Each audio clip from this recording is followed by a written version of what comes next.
Okay, so we're now out on Vancouver Peninsula, or Kinjarling, Kinjarling, the place of rain, the name for Albany, and Darling means tongue of. So this is the peninsula separating King George Sound from Mamung Court, from the Whale's Heart or Princess Royal Harbour. And we're on the granite northern end of the peninsula. So this is a classic OCBIL landscape again. And there are 3 or 4 plants here that are really interesting and worth talking to you about. The first one is the one being filmed at the moment. We have a genus called Conospermum that occurs Australia-wide in the Proteaceae, in the Banksia, Grevillea, Hakea family. And they're called smoke bushes because most of them have white flowers that form on a shrub about 1 metre high, sometimes smaller, and flower en masse. So up north of Perth, for example, when you see these large populations of the smoke bush and look across the landscape, it looks like white smoke covering the heath, covering the Quonkin. This is a smoke bush and it's the weirdest flower of any smoke bush.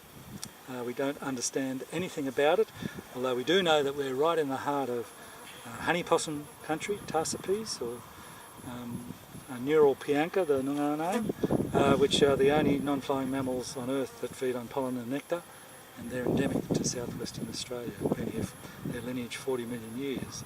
So possibly this is a honey possum plant. We've had several honours students work on honey possums in and around Torndirrup National Park, so maybe one day we'll get a student working on this. It's a really weird thing, and it's affected by dieback disease, which is unfortunately endemic in this area. You can see evidence of it with the eucalypts just above the heath in front of us here, jarrah, local coastal jarrah, and they're susceptible, mildly susceptible to dieback disease, to Phytophthora. But notice there's dead shrubs scattered amongst the heath. The sedges aren't dead, they're thriving, and some of the melaleucas. This eucalyptus Mary to the left here, and that's resistant to dieback disease. So there's a swathe of dieback coming down this hill through the soil, and behind us you can see this has actually been burnt, so it's low for that reason. But dieback is here, and unfortunately one of the rarest banksias in the world occurs on the granite at the foot of the slope down here. So the banksias and this Conospermum are part of the Proteaceae, one of the big 4 species-rich groups. But there are 2 other plants here, and I'll just walk over to them to show you, that indicate the really ancient lineages of plants in Western Australia. And these are the 2. So this one with the drumstick-shaped flowers is a thing called a Daisy Pogon. That means hairy beard, which alludes to hairy flowers and the hairy stalk here. Daisy Pogon, when I was a student 40 years ago at uni, we were taught were just bizarre lilies. But DNA studies now tell us that the lilies are only in the northern hemisphere. And this is in a family on its own with 4 different groups of plants, all but 1 species endemic to southwestern Australia, found nowhere else on the planet. And we still don't know for sure what the nearest group of plants is. There's a hint in comprehensive genome-based DNA analyses just coming out that it might be the palms. So you might be looking at what is the sister to all the palms in this tiny group of plants found in southwestern Australia, just with 1 species trickling over in another genus Calictasia into the Grampians in Victoria. So this is like looking at a living dinosaur. This is the ancestor of this group, 120 million years old, older than the Proteaceae, than the Myrtaceae, or the Ericaceae, the 3, even the peas, I think. Not it's older related to Kingia australis. It is. Kingia is one of the 4 genera. Oh. So Kingia has the same drumstick flowers, but is a grass tree. So it has a big trunk like Xanthorrhea, completely unrelated to Xanthorrhea. Right beside it is a sedge-like plant, and this is a thing called Anarthria. It's a family only found in southwestern Australia called Anarthriaceae. Again, like Daisy Pogonalis, it's got 3 or 4 different genera, and this is the most common of this group of plants. and it hugs the coastline in the high rainfall areas. It has a lineage going back at least 80 million years. So this is like being back in the times of the dinosaurs, and the ancestors of these two families would have been there, and maybe dinosaurs were feeding on them for all we know. So it's just indicative. The third, there's two other families endemic to southwestern Australia here in Albany. The third and most famous one, of course, is the Albany pitcher plant, Cephalotus, which is related to Eastern Australian and American tropical rainforest trees. So, and its lineage probably goes back at least as far as the NR3AC. I made a great film of that with Hans the other day at Northcliffe, where they were looking at digging it up and putting a gravel quarry there. Oh, right. Yeah. And there's, one place where you can find it just quite close to Northcliffe. And yes, it's quite common, but just very cryptic in its.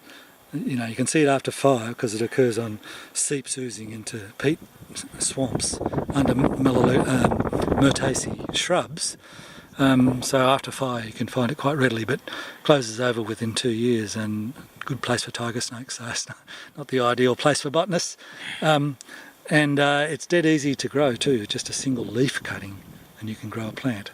So it's not as though it's threatened to that extent, although peat swamps are in southwestern Australia.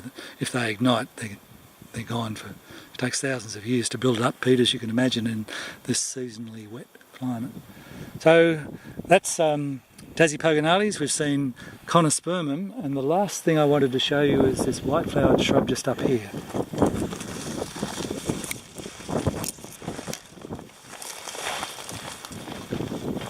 We have Daisy pogon and Daisy pogonalis. Daisy means roughly hairy, and pogon is beard. This is leucopogon, and that alludes to the white beard that lines the petals of these tiny white flowers. So you really have to get close up to see that they're hairy on the surface of the petals, the white petals. And this is an example of the fourth of the big four families in southwestern Australia.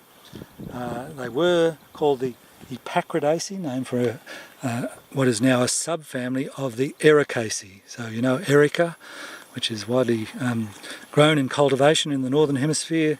It occurs as the genus Erica.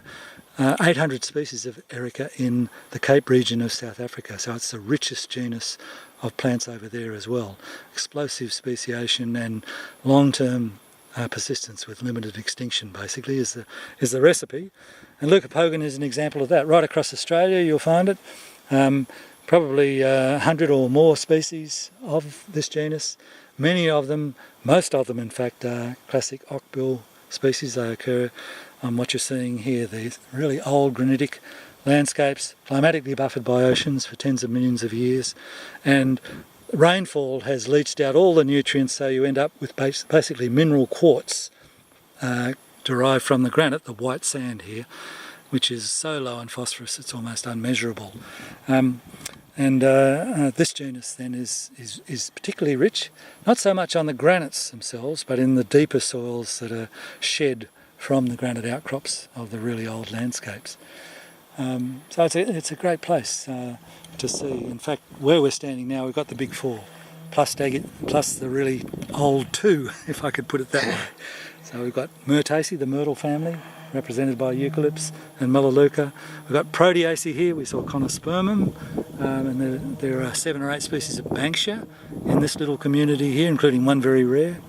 There's peas here, little pea flowers scattered through the heath, and there's wattles. So there's an acacia. Shall we just look at the acacia down here? No, it's my mistake. It's not an acacia. That's another Melaleuca in the Myrtaceae. So if you smell it, you should get the eucalypt smell.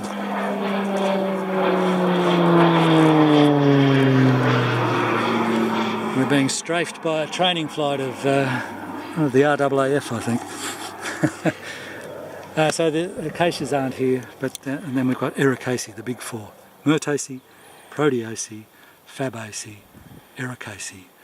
And that alongside Daisy pogonaceae and R3Aceae, those ancient groups of plants. And this landscape they sit on virtually unchanged. So the hills, the gently rising hills, have a granite bedrock. You can see some just behind the marri trees there.